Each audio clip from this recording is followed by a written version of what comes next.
objection. I appreciate the senator from Louisiana yielding to me, and I'm here with Senator Padilla because we're leading a group of colleagues to talk on the floor of the Senate about a right of American people that was exercised in overwhelming numbers yesterday, the right to vote. And it was an enormously heartening and encouraging and inspiring example to us of good citizenship and interest in the electoral process. But we're here because the right to vote is increasingly under assault by this administration. Systematic, strategic, relentless assault by an administration that wants to discourage the exercise of that right to vote and to degrade the protections of it that many Americans take for granted because they are so ingrained in our system. What this administration has done overall in seeking to impound election equipment, collect voter information, and intrude on privacy and discourage election workers by creating fear and intimidation, not to mention dismantling the election protection mechanisms in the CISA and voting rights section of the Department of Justice, the cybersecurity infrastructure and security program. These kinds of measures create a real and present danger to our election process. And it began literally with President Trump pardoning the January 6th rioters. Remember, they not only assaulted the Capitol, but their purpose was to stop certification of a lawful transition of power that resulted from the vote. It was an effort to undermine the vote. In the face of many of these actions, we need to rely on the courts. They are the bulwark that in many instances will protect us. We are dependent on organizations that are willing to go to court, and we need to support them with resources. One example, on March 25th, 2025, President Trump issued an executive order, 14248. Among other things, it attempted to impose on the states new documentation requirements for mail-in voter registration and voting procedures. Just one example of this administration's assault on the right to vote. And it probably went under the radar so far as most public attention was concerned, but it was real, it was potentially destructive and damaging to the right to vote. And thankfully, Judge Kolar-Catelli of the United States District Court for the District of Columbia knew our laws well enough that she rightfully held that this executive order was so patently illegal, so flagrantly unlawful, and a blatant violation of our Constitution, carefully crafted separation of powers, that she struck down that executive order. And she wrote, quote, "The states have initial authority to regulate elections. Congress has supervisory authority over those regulations, but the president does not feature at all," end quote. And that's why Judge Kolar-Catelli found that Trump's executive order, quote, "violated the Constitution by usurping power over federal election procedure that is vested in Congress and the states, not in the president," end quote. Sounds to me like the President of the United States might need a civics lesson, or at least a reread of the Constitution. The framers regulated elections in the manner on purpose. part of a carefully crafted compromise between state and federal legislative power. They did it in this manner to serve a specific end, which was a balancing of responsibility that accorded states their proper sovereign control over elections cast in their borders. They are sovereign. Our states remain sovereign as they were then, and their electors are entitled to respect in state and federal elections under rules that are set by sovereign states. And that compromise is sound public policy, just as it was when our framers propounded it. It's right that states and communities, not the president, should determine, in the best instance, how best to conduct elections. And it's right that in situations when uniform national election standards are necessary, those determinations are made deliberately by a large body of elected officials directly representing their local communities in Congress. As the judge said, the president doesn't feature at all. More importantly, the framers' diffusion of power over elections divided both among the states and within the branch of the federal government closest to the people, namely the Congress, is one of our nation's most powerful safeguards against autocracy. They were wary of an overbearing executive. They had just fought to be free of a monarchy. They explicitly avoided giving any power to the president in the realm of elections. The framework they created establishes a decentralized structure where it is difficult for any single individual or entity to unduly influence or wield unchecked power over elections. No kings. That was their mantra, literally. They had just overthrown a king. No single authority to control elections and potentially bring to bear another authoritarian ruler. But now, this president has moved us toward a totalitarian regime, and there is no more salient or significant aspect of his effort than the destructive assault on our election system. A system where one person alone can decide how elections are run is the definition of a tyranny. Russia has a constitution. Other nations like Russia have constitutions. But elections are rigged. And whether it's China, Russia, Hungary, totalitarian regimes have one ruler. It may not be called a king, but it is a ruler who controls the election process. And lo and behold, 90% of the voters in the old Soviet Union, now in Russia, all decide that the guy in power is to be retained. That's no accident. It's the result of totalitarian control over elections. And that is why this judge's ruling is so profoundly momentous.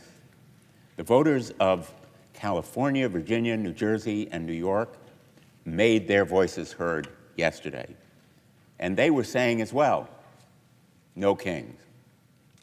They exercised the right to vote in tremendous numbers. In our state of Connecticut, towns where Republican first select people or mayors were in power for decades saw a move from red to blue. What's more important than red to blue is overwhelming numbers of people came to the polls because they were angry and anxious about our democracy and about affordability, about paying the rent, affording groceries, paying for electricity, and yes, health insurance. They were looking at the open enrollment exchanges for whether they could afford health insurance, and they saw premiums doubling and tripling, and they were hit by that sticker shock. And it made them fearful and outraged about what was happening to health care as well as everything else they were paying to afford, and they couldn't afford health care and everything else that they needed for their families, and that was a factor as well.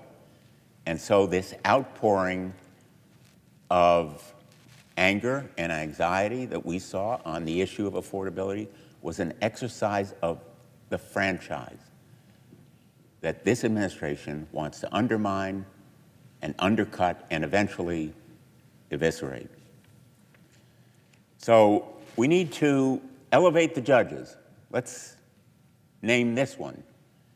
Judge Kolar-Catelli of the United States District Court for the District of Columbia.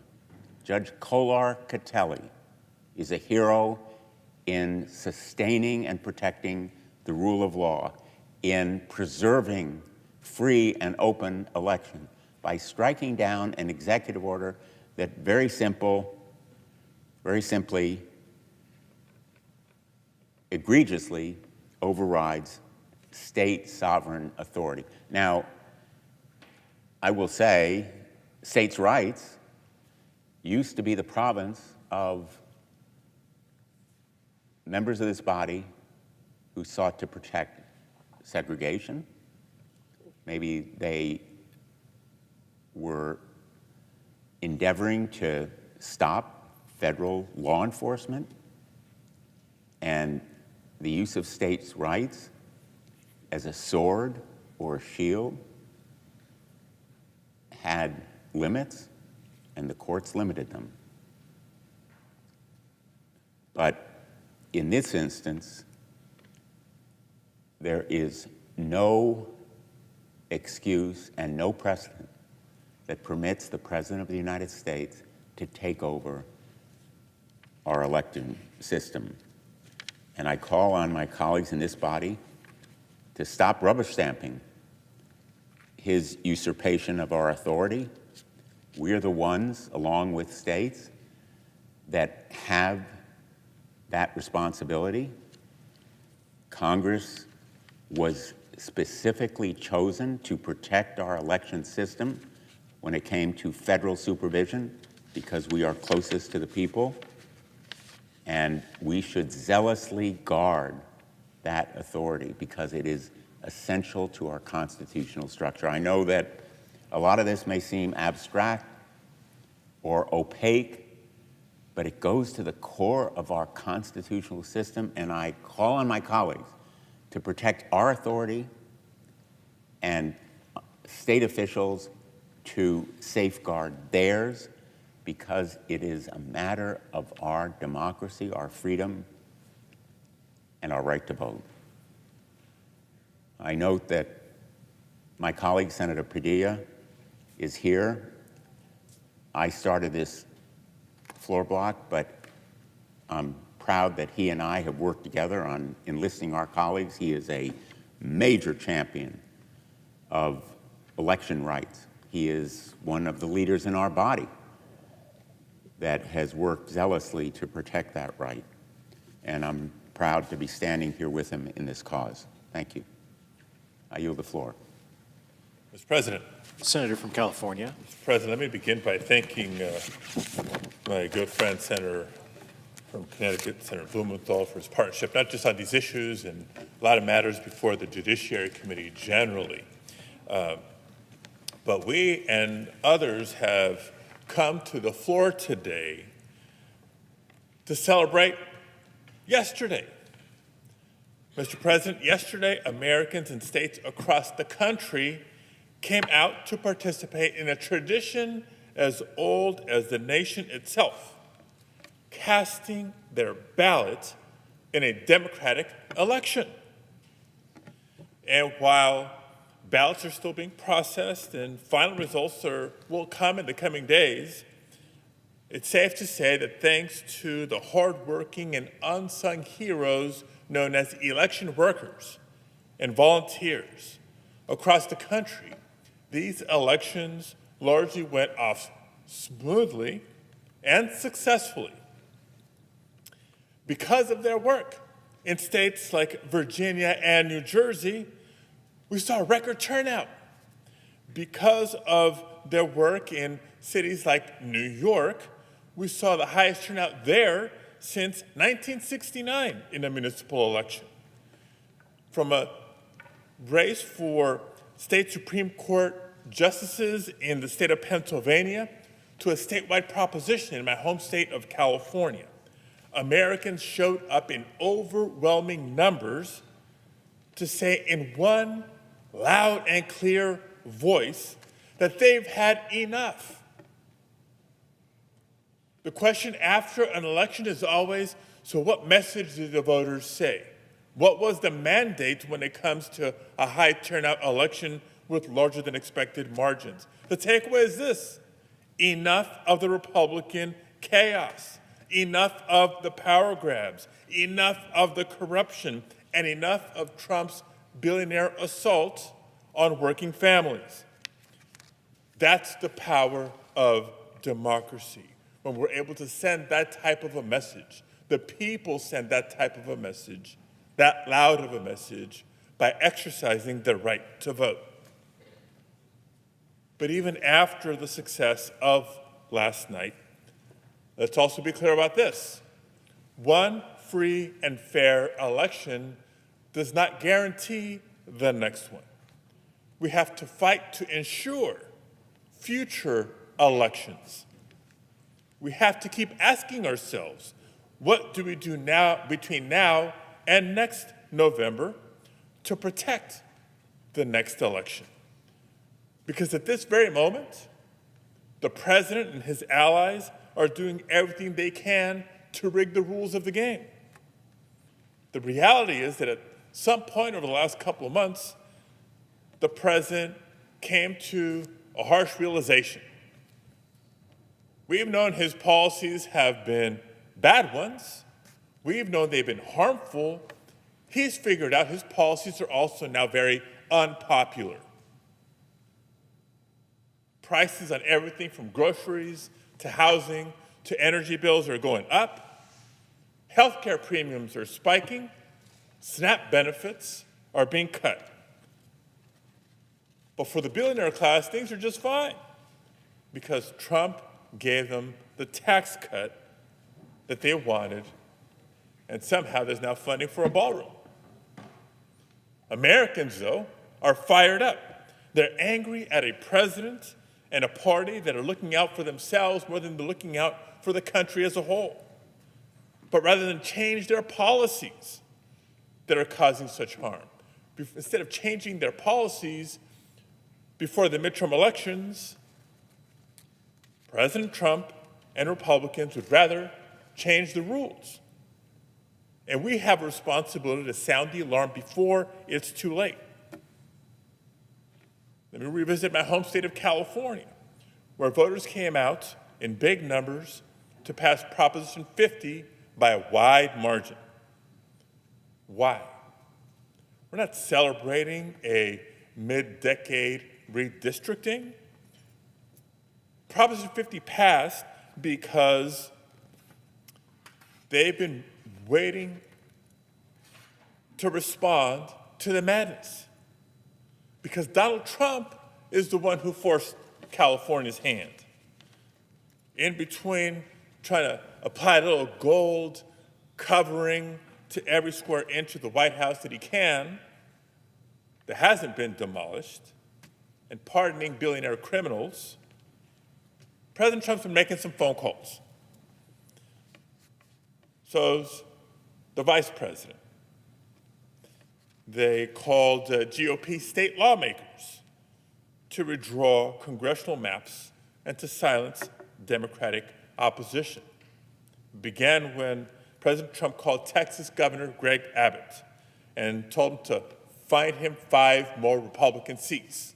When I first heard that, it sounded eerily similar to the call we all heard about from 2020 when President Trump called the Secretary of State of Georgia and demanded that he find him 11,000 more votes. When we knew what Texas was going to do, a midterm partisan redistricting, Californians knew right away that enough was enough. And that's what yesterday was all about, leveling the playing field. And by the way, at any moment, Republicans can actually end this redistricting arms race altogether, because there's more than just chatter about Ohio and Florida and Indiana and Missouri and others. To end that arms race, I invite my Republican colleagues to join us in supporting true nationwide redistricting reform. And yes, we do have a bill to do just that.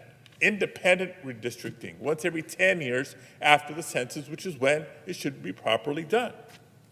But no, Republicans would rather try to cling to power by changing the rules of the game. And it's why just yesterday, the White House issued yet another threat, this time a threat to issue another illegal executive order to ban mail-in voting.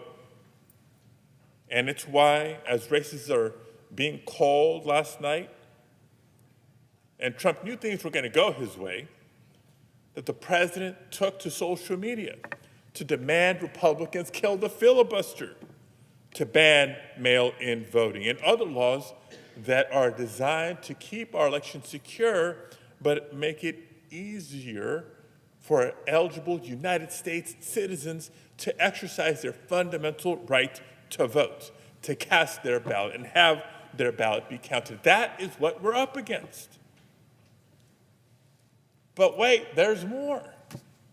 At the same time, the Trump Department of Justice has its hands full. Boy, do they. The Department of Justice has sent letters to at least 40 different states demanding information about their voter maintenance policies and practices. And they filed lawsuits against 8 states, and probably growing, including California, who have refused to hand over the personal, private information of voters. Kind of reminds me of a game that kids sometimes play. Heads I win, tails you lose. What the administration is saying is, you can give us your voter rolls so we can start systematic purging, or you can choose to protect voter information, but we'll see you in court, and we're going to claim voter fraud anyways. But wait, there's more.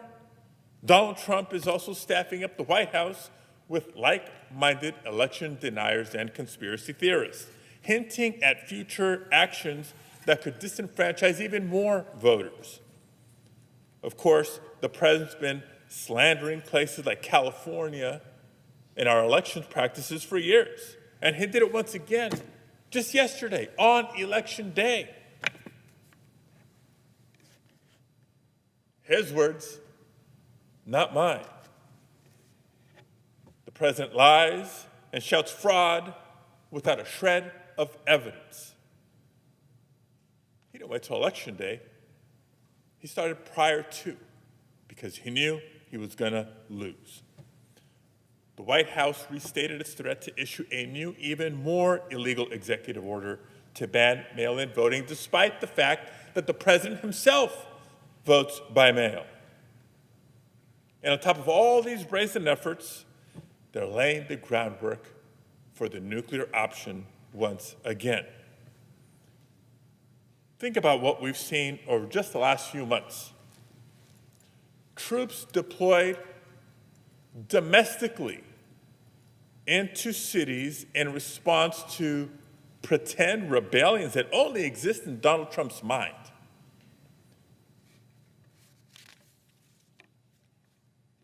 You know, going back to this Proposition 50 in California, I was there with the governor, other state leaders, when we first launched the effort. We held a rally to announce a new legal, democratic ballot initiative, small d democratic, because ultimately it was going to be up to the voters to decide. The day of that rally, the day of that kickoff, don't tell me it was a coincidence. Who shows up at the doors on the perimeter of this building?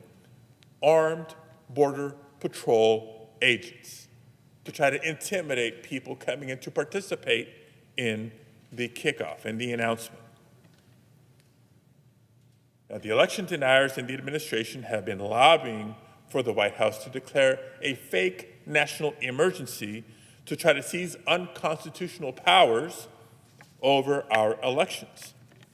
So I raise all these examples as a shocking reminder of how quickly Donald Trump is moving to upend our free and fair elections.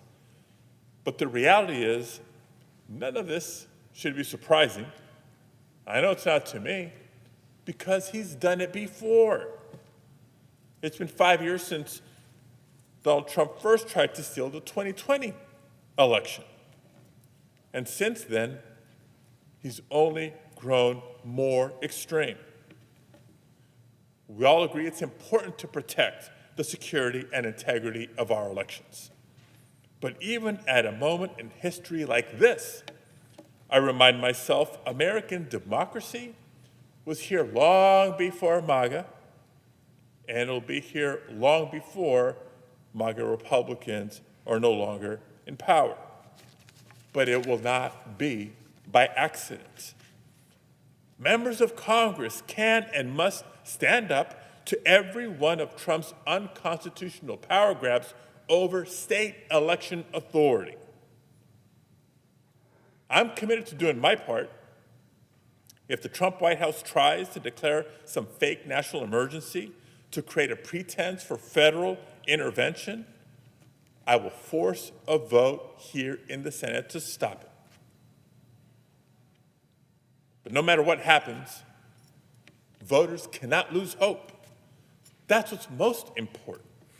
We need Americans to keep showing up each and every election and show up in overwhelming numbers, just as they did yesterday, just as they did for hundreds of years prior, and make clear that it will be the people and only the people who will determine the future of our democracy.